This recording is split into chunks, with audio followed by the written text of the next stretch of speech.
Your Honor, we're here on Stable House versus Daniel Petric. At trial, the evidence would have indicated that on the date in question, Daniel Petric did cause the death of his mother purposely and with prior calculation and planning.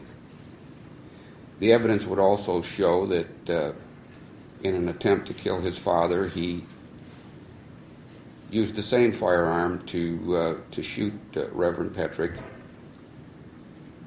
Reverend Petric, as we know, survived, and so that offense was charged as an attempted aggravated murder.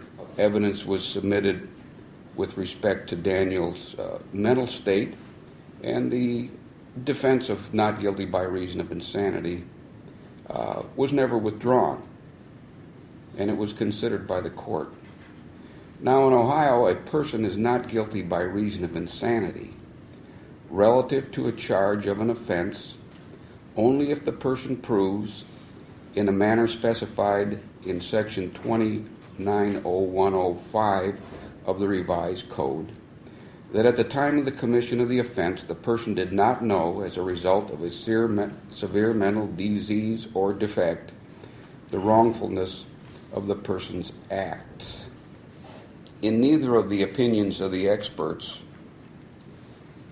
were they able to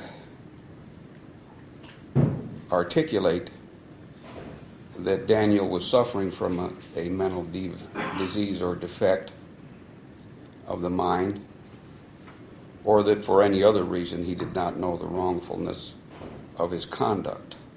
Given that, the court must enter a finding of guilty on the counts set forth in the indictment. That being said,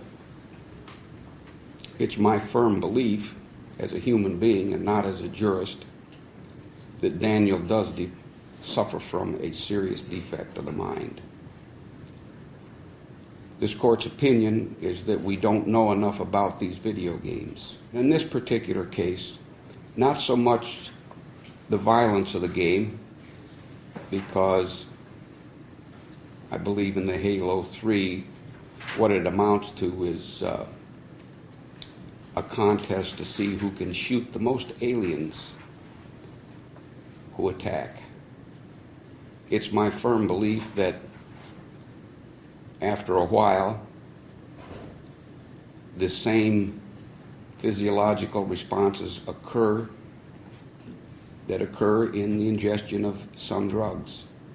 I believe that an addiction to these games can do the same thing. The dopamine surge, the stimulation of the nucleus accumbens, the same as an addiction, such that when you stop, your brain won't stand for it.